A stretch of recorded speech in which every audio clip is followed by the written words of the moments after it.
জন্মসূত্রে তিনি ছিলেন ফরাসি দেশের বাসিন্দা। পরবর্তীকালে আধ্যাত্মিক অনুপ্রেরণায় ভারতবর্ষে চলে আসেন। জীবনের শেষ দিন পর্যন্ত ভারতের বুকে অতিবাহিত করেন, হয়ে ওঠেন ঋষি অরবিন্দের সাধন সঙ্গিনী। তিনি হলেন আলোকময়ী শ্রীমা।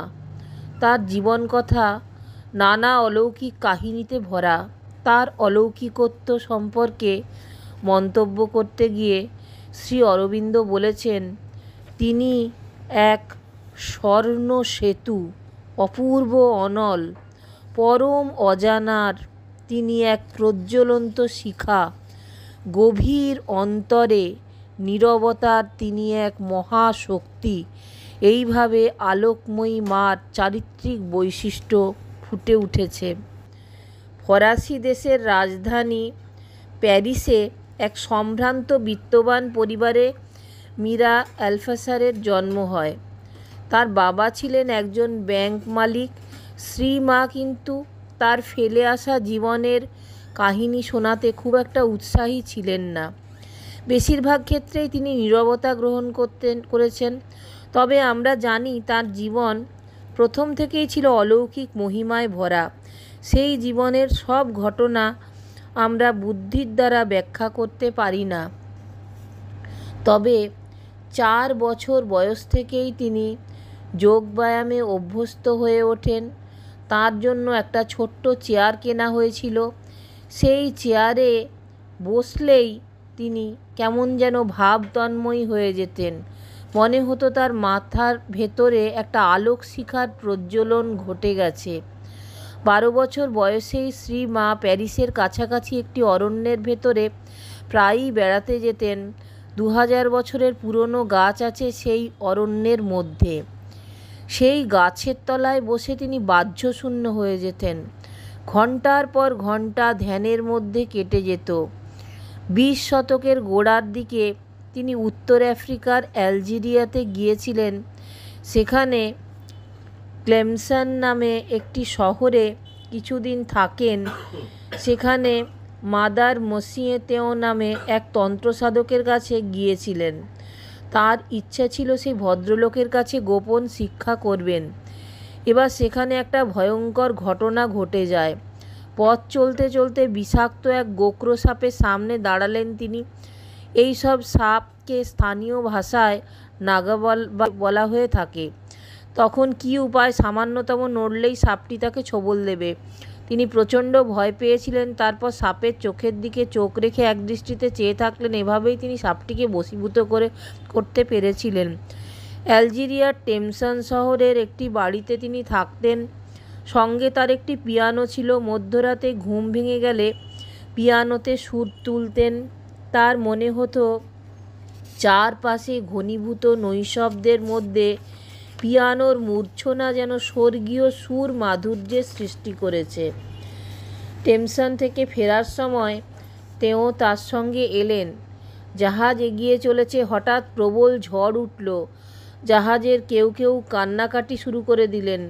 তেও মাদারের মুখের দিকে তাকিয়ে বলেছিলেন, দাও, ঝড় থামিয়ে দাও। মাদার কেবিনে শুয়ে পড়লেন। নিজের দেহ ছেড়ে তিনি মুক্ত সমুদ্রের ওপর বিচরণ করতে থাকলেন। তিনি স্পষ্ট দেখলেন অসংখ্য অশরীরী আত্মা এই সমুদ্র তরঙ্গে ঘুরে বেড়াচ্ছে। তারাই জাহাজটাকে এদিক ওদিক ধাক্কা দিচ্ছে। তিনি নম্রভাবে বললেন, এই সব ভয়কাতর মানুষদের ভয় দেখিয়ে কী লাভ? ওদের নিষ্কৃতি দাও। 8 ঘন্টা ধরে তিনি এইভাবে মিনতি করলেন। তারপর উত্তাল সমুদ্র শান্ত হলো। মাদার আবার তার পার্থিব দেহে ফিরে এলেন। 1914 সালে ভারতে এসে অরবিন্দকে প্রত্যক্ষ করে মাদার বুঝতে পারলেন এই দেহাবয়ব তিনি স্বপ্নে দেখেছেন। একেই তিনি কৃষ্ণ বলে সম্বোধন করেছেন। 1914 সালের 29 মার্চ মাদাম রিসারের জীবনে এক ঐতিহাসিক মুহূর্ত। ওই দিন বিকেলবেলা মাদাম রিসার তার পরম পুরুষের সন্ধান পেয়েছিলেন। তখন তিনি 36 বছর পূর্ণ করে 37 বছরে পদার্পণ করেছিলেন। হঠাৎ তার মনে হলো তিনি বুঝি অনির্বাণ শিখার সামনে এসে দাঁড়িয়েছেন। শ্রী অরবিন্দের পায়ের নিচে বসলেন। এই সেই মহাপুরুষ যাকে তিনি স্বপ্নে দেখেছেন বারবার, নীরব সাধনার মধ্যে যার মূর্তি পরিস্ফুটিত হয়ে উঠেছে। তিনি দেখতে পেলেন অরবিন্দের মধ্যে রয়েছে এক পূর্ণ সমর্পিত প্রাণ, আছে প্রচণ্ড শক্তির আধার। নবজন্ম হলো তার। নিজের ভাষায় এই সুন্দর মুহূর্তটিকে বর্ণনা করেছেন। শ্রী অরবিন্দকে সচক্ষে দেখার আগে পর্যন্ত এতদিন ধরে যে কঠোর সাধনা করেছিলাম, যেসব গভীর উপলব্ধি আমার হয়েছিল এবং যেসবের সম্বন্ধে আমার বেশ বিশ্বাস ছিল, সে সমস্তই যেন এখন শূন্যে মিলিয়ে গেল। তার কাছে এসে তাকে পেয়ে তার হাতে নিজেকে সম্পূর্ণ ছেড়ে দিয়ে যেমন একদিকে বেশ স্বস্তি বোধ করলাম, ভারমুক্ত হলাম, তেমনি অন্যদিকে এখন থেকে আমাকে আর নিজের জীবনের বা সাধনার জন্য কোনো কিছু ভাবতেই হবে না। সর্বদা নির্দেশ পাব। আমি যেন নবজাত শিশুর মতো হয়ে আবার জন্মলাভ করলাম। এবার তার রূপান্তরের পালা। শ্রী অরবিন্দের সংস্পর্শে মাদাম মীরা রিসার বিশ্বজননী আলোকময়ী শ্রী মা হয়ে উঠেছিলেন। অরবিন্দ একটি পত্রিকা ছিলেন যেখানে বিভিন্ন মননশীল প্রবন্ধ প্রকাশিত হয়েছিল, কিন্তু তার আর্থিক সঙ্গতি ছিল না। শেষ পর্যন্ত ঠিক হলো মসিয়ে রিসার পত্রিকার প্রকাশনার সমস্ত খরচ বহন করবেন আর সম্পাদনার কাজে সহযোগিতা করবেন তার স্ত্রী।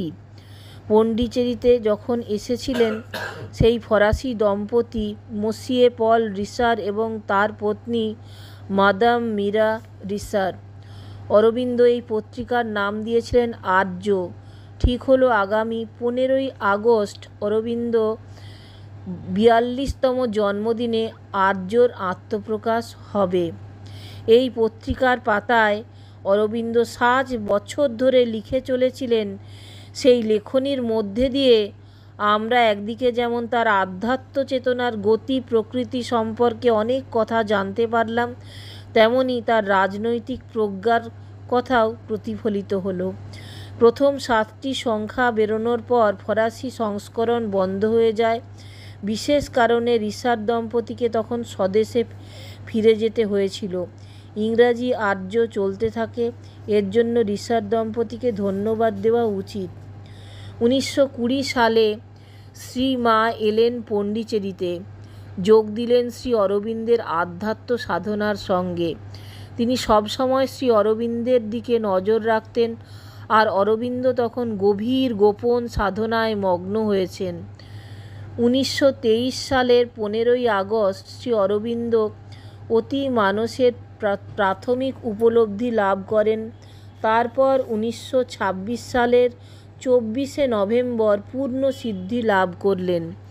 এদিন থেকেই তিনি আশ্রমের সমস্ত প্রশাসনিক কাজকর্ম মায়ের হাতে ছেড়ে দেন। পৃথিবীর সকলের সাথে সকল সম্পর্ক ত্যাগ করেন। এই পুণ্য দিনে আনুষ্ঠানিকভাবে শ্রী অরবিন্দ আশ্রমের জন্ম হয়েছিল। আজ তো এটি একটি নতুন তীর্থ হিসাবে বিশ্ববাসীর কাছে পরিচিতি লাভ করেছে। পরবর্তী 25 বছর অরবিন্দ বেশিরভাগ সময়ই ধ্যানমগ্ন অবস্থায় কাটিয়েছিলেন। মানুষের জীবনের আসল উদ্দেশ্য এবং লক্ষ্য কী তা অনুধাবন করার চেষ্টা করেছেন। অবশেষে 1950 সালের 5ই ডিসেম্বর রাত্রির নিস্তব্ধ প্রহরে প্রয়াত হলেন পুণ্যপুরুষ শ্রী অরবিন্দ। মহাসমাধি লাভ করলেন। এবার শ্রী মাকে আশ্রমের সব দায়িত্ব আরও নিপুণভাবে সম্পাদন করতে হবে। এই কাজে তিনি যে কতখানি সফল হয়েছিলেন ভাষায় হয়তো তা প্রকাশ করা সম্ভব হবে না। শ্রী অরবিন্দের আধ্যাত্ম জিজ্ঞাসা সম্পর্কে জানতে গেলে শ্রী মার কথা জানতেই হবে, কেননা তাঁরা একে ছিলেন অন্যের পরিপূরক। শ্রী মা জন্মেছিলেন 1878 সালের 21শে ফেব্রুয়ারি ফরাসি দেশের রাজধানী প্যারিসে। আর শ্রী অরবিন্দ মহাপ্রয়াণের হবার পর শ্রী মা আরও একটি কাজ নিয়মিতভাবে করতেন। আশ্রম প্রাঙ্গণে যে গাছের নিচে অরবিন্দের মহাসমাধি আছে, সেখানে সকালে দাঁড়িয়ে থাকতেন, সকলকে বলতেন, হে আমাদের ভগবানের জড় আবরণ, তোমাকে আমাদের কৃতজ্ঞতা নিবেদন করি। তুমি যে আমাদের জন্য এত করেছ, দুঃখ করেছ, কষ্ট করেছ, আশা করেছ, সহ্য করেছ, সংসিদ্ধ করেছ আমাদের জন্য, তোমার সম্মুখে আনত আমরা। আর এই প্রার্থনা তোমার কাছে আমরা যেন কখনো ভুলে না যাই, এক মুহূর্তের জন্য তোমার কাছে সব কিছুর জন্য আমরা কত ঋণী। এই কথাটি পণ্ডিচেরি আশ্রমে শ্রী অরবিন্দের মহাসমাধির গায়ে উৎকীর্ণ লিপিতে লেখা আছে। 1973 সালের 17 নভেম্বর সন্ধে 7:25 শ্রীমা মহাসমাধি লাভ করেছিলেন। 1914 সালে যে যজ্ঞ শুরু হয়েছিল, 60 বছর পর তা কাঙ্ক্ষিত পরিসমাপ্তির দিকে এগিয়ে গেল। আজও পণ্ডিচেরিতে গেলে আমরা সর্বত্র শ্রীমার অস্তিত্ব অনুভব করি। তিনি বেঁচে আছেন সেখানকার দৈনন্দিন কর্মচঞ্চলতায়, বেঁচে আছেন বঙ্গোপসাগরের উর্মিমালায়, বেঁচে আছেন হাজার হাজার মানুষের মনের মধ্যে।